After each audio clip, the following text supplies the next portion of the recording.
The second Smash Bros. Ultimate Fighter Pass is at the forefront of Smash fans' anticipations. For a vocal set of Smash fans, Byleth was not a character they were looking to round out Pass 1 with and are eager to move on to the next set of reps ASAP.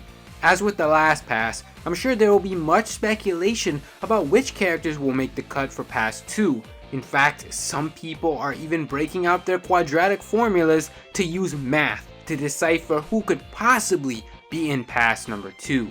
I have a theory of my own, though sans the math equations, and it involves our beautiful friends at Game Freak and the Pokemon Company. If you've been living under a rock for the past few months, you have missed that Pokemon Sword and Shield outperformed expectations even in the face of multiple fan controversies. By the end of January, it had already eclipsed 16 million sales and become the 5th most sold Switch game to date. It would be an understatement to say it has been a massive hit. I do believe this success will partly lead to a Pokemon rep landing in the second Fighter Pass. However, Sword and Shield's success is not the only reason we should expect a Pokemon rep, as it has history on its side. From all the way back at the series' creation with Super Smash Bros. For 64, up through Super Smash Bros. Wii U, the series has had something in common when it comes to Pokemon. Each game in the series brought forth 2 new Pokemon characters to the roster. Pikachu and Jigglypuff in 64, Pichu and Mewtwo in Melee, Pokemon Trainer and Lucario in Brawl, and then Greninja and Charizard in Smash 4. And yes, I count Charizard as a new rep because he accounted for his own roster slot, received new moves, and no longer was limited by the horrible stamina mechanic. In each Smash game, 2 new Pokemon characters were brought into the fold, and so far in Smash Ultimate, we've received just one, Incineroar, leaving a question mark on what is typically a second Pokemon to join. This pattern is a big part of why I feel and believe we will receive another Pokemon in the upcoming Fighters Pass. Now, there are some issues that we may have to address when looking at this theory. Firstly, one thing unique about Smash Ultimate's case is that in all the other cases, the 2 new Pokemon reps were all added into the base game, and no new ones were added via DLC. Now, of course, DLC is completely irrelevant when talking about Smash 64 through Brawl because there was no DLC in those games. Smash 4 was the test run for DLC in Smash, and lo and behold, who was chosen as the first ever DLC rep? A Pokemon with Mewtwo. Now, if you include Charizard, Smash 4 introduced 18 newcomers into the base roster, and that number is pretty significant for this next point. With that many new fighters, it was easier to sort of slip another Pokemon into the base roster without it looking too suspicious or crowded. There were many other fighters to distract people with. However, this was not the case with Ultimate's base roster. If you are including Echo fighters in the tally, there were 11 Smash Ultimate newcomers in the base roster, and if you removed Echo fighters, there were only 6 newcomers. There was not a lot of space to shove another Pokemon in there. Could you imagine the reaction if they did forcefully add another Pokemon to that base roster? 2 out of 7 of the base reps being Pokemon would surely raise some eyebrows. This is why I think Pokemon was passed up for 2 base roster slots and deviated from the formula we had typically seen in the past. There was just nowhere to hide. Now, I know what the next logical train of thought is. Why not have a Pokemon in DLC pack number 1? Well, most likely because at this point in time, the team had already decided they were going to use a Pokemon from Sword and Shield rather than going for another one from Sun and Moon or a previous game. The timing for this just wouldn't match up that well for a Sword and Shield Pokemon in pass number 1. Sword and Shield didn't release until November 15th of last year. At that point, we had already confirmed 4 of the Fighter Pass characters.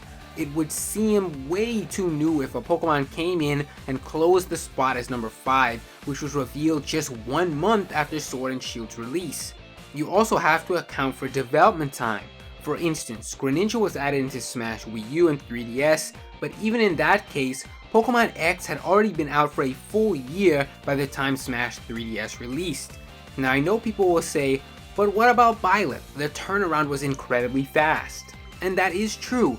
However, Byleth is a special and different case. While 3 Houses did release in just July of last year, we had already seen footage of the game all the way back at E3 2018, which was a full 9 months ahead of when we would see the first Pokemon Sword and Shield footage. Three Houses had more leeway with production time available, and the release date just lined up better for it to be included in Pass 1 instead of a Pokemon from Sword and Shield. Now, another thing to examine is the Sword and Shield Spirit event that occurred in November. Thus far, it was the assumption by many that DLC Spirits would possibly remove that series from contention for getting a DLC rep, as why wouldn't they just hold these spirits until a DLC from that franchise was announced? It's sound logic in my opinion, but with Pokemon, there could be an exception, and it has to do with the newly announced Pokemon DLC. In Pokemon Sword and Shield's DLC, new Pokemon will be added to the game, as well as older Pokemon that were previously not available. In a case like this, I believe when the Pokemon rep is revealed in Fighter Pass number 2, the DLC spirits that accompany it will be ones that are being added in as a result of the DLC pass, and that will be how they sort of work it out.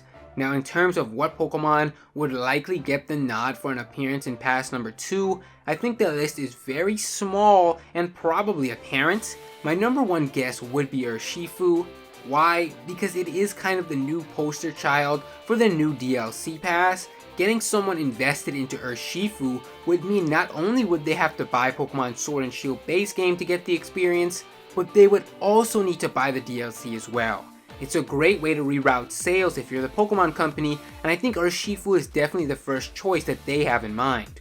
Urshifu would be fresh and new, and for Sakurai and the development team, it even has two forms, a Single Strike and Rapid Strike, which could allow them to do some possibly cool things when it comes to the development of the character, or even something funky like a free Echo character release with an Urshifu for each style.